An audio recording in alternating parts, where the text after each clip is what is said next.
오늘은 좀 어떠셨어요?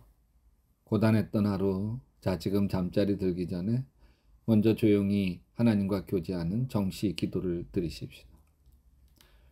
제가 개척교회 삼각교회를 하고 있을 때 인천 부평구에서 세운 구립 어린이집을 위탁받아 운영하게 되었어요. 작은 어린이집이 아니에요. 한 교사만 15명 되는 큰 규모였어요. 하나님께 너무 고맙고 감사해서 두 가지 약속을 했어요. 첫째는 하나님, 제가 구립 어린이집 이사장이지만 1원 한 푼도 이익을 취하지 않겠습니다. 둘째는 장애 아동을 돌보는 어린이집을 세우겠습니다. 다운 증후군 아이를 두거나 자폐 아동, 정신지체 아이를 둔 부모들은 아이를 맡길 데가 없죠. 일반 어린이집에서는 받아주지를 않아요. 그래서 시작한 것이 일반 아동과 장애 아동을 통합해서 하는 장애 아동 통합 어린이집이었어요. 일반 아동 20명 한 반에 장애 아동 3명을 통합해서 하는 교육인데, 이때 3명에게 1명의 특수교사가 함께 들어가서 일반 아동과 장애 아동이 서로 잘 어울릴 수 있도록 돕는 것이었어요. 이 계획서를 구립 어린이집을 위탁하게 해준 구청 가정보육과에 제출했더니 고개를 갸우뚱하면서 목사님의 뜻은 100번 옳아요. 그런데 장애 아동과 일반 아동을 함께 교육한다고 하면요, 일반 아동 부모들은 아무도 이 어린이집에 아이를 보내지 않을 거예요. 어린이집 시작도 못하고 문 닫습니다. 그런데 저는 그분에게 제가 하나님께 약속한 것이어서 꼭 해야 됩니다. 그리고 강행을 했어요. 97년도였는데 당시 인천에서 최초로 시도한 장애아동 통합교육 어린이집이었어요. 그것이 부평구에 있는 이웃사랑 어린이집이죠. 지금도 하고 있어요. 참 고생 많이 했어요. 어느 날 어린이집 원장님에게 전화가 와요. 목사님, 장애아동 아무개가 안 보여요.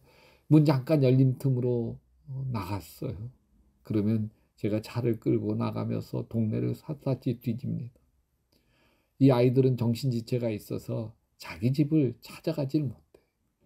자기 집 찾아갈 수 있으면 무슨 걱정이 있겠어. 추운 겨울 아이가 얼어 죽는 것은 아닐까. 눈 벌겋게 찾아다녀야 했습니다. 입이 바싹바싹 마르죠. 못 찾고 경찰에 연락하게 되면 또 그 부모님으로부터 받아야 할 추궁도 걱정이 되죠. 그러다가 이 아이를 찾게 되면요, 내 자식 잃어버렸다 찾은 마음에 얼마나 안심이 되고 기쁘고 그런지요. 몇 년이 흘러 몇몇 아이들이 졸업을 하게 됐어요. 초등학교에 보냈죠. 장애아동을 둔 부모들은 늘 초조해요. 그리고 늘 죄인처럼 살죠. 우리 아이가 수업에 방해가 되는 것은 아닐까. 선생님이 우리 아이를 싫어하시면 어떻게 하지? 우리 아이가 다른 아이에게 피해가 되면 어떻게 하나? 늘 마음 졸이며 살아야 하죠. 처음 등교하는 날 엄마가 따라갑니다. 교실 뒤에서 수업을 참관해. 선생님이 아이들 짝을 정해줍니다. 이제 장애아를 가진 아들이 짝을 정할 차례예요. 애가 부족한 아이라는 걸 반 아이들이 다 알아요. 선생님이, 얘들아, 이와이와 짝할 사람 누구 있니? 아무도 손을 들지 않는데 딱 한 아이가 저요 그러고 손 들더래요. 가만히 보니까 이웃사랑 어린이집에서 2년 동안 같은 반에서 지냈던 일반 아동이에요. 그 친구가 장애를 가진 친구를 도와줍니다. 소변 마렵다고 쩔쩔매면 화장실 데려가다 주고, 수업 시간에 막 돌아다니면 친구야, 지금 선생님 수업 시간이야. 돌아다니면 안 돼. 손잡고 자리에 앉혀주. 마치 어린이집에서 특수교사 선생님이 그 아이를 도왔던 것처럼 짝이 되어 도와주더래. 그 이야기를 저에게 그 엄마가 이야기하면서 울더라고. 장애아동 엄마가 너무너무 고맙다고. 이웃사랑 어린이집 송규희 목사님을 만나지 못했더라면 어쩔 뻔했냐고 울더라고. 저도 울컥하죠.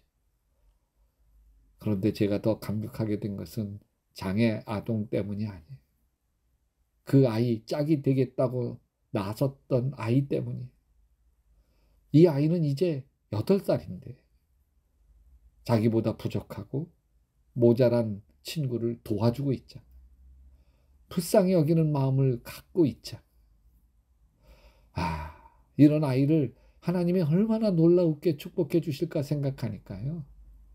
마음에 감동이 밀려오더라고요.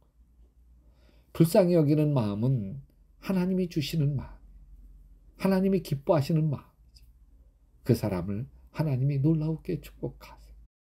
신명기 24장 19절에 이렇게 이야기합니다. 당신들이 밭에서 곡식을 거둘 때에 곡식 한 묶음을 잊어버리고 왔거든 그것을 가지고 되돌아가지 마십시오. 그것은 외국 사람 이방인이나 고아나 과부나 이렇게 어려운 사람에게 돌아갈 몫입니다. 그래야만 하나님이 당신들이 하는 모든 일에 복을 내려주실 것입니다. 곡식 추수하다 한 묶음 떨어뜨렸으면 그냥 놔두라는 거예요. 싹싹 다 주워가면 그거 주워 먹고 살아야 되는 가난한 사람들 어쩌란 말이냐 하는 거죠. 감람나무와 포도나무 열매를 딸 때도 악착같이 하나도 남김없이 다 따지 말고 좀 대강 남겨두라는 거예요. 그래야 배고픈 사람들이 따 먹을 수 있을 거 아니냐 그런 거죠.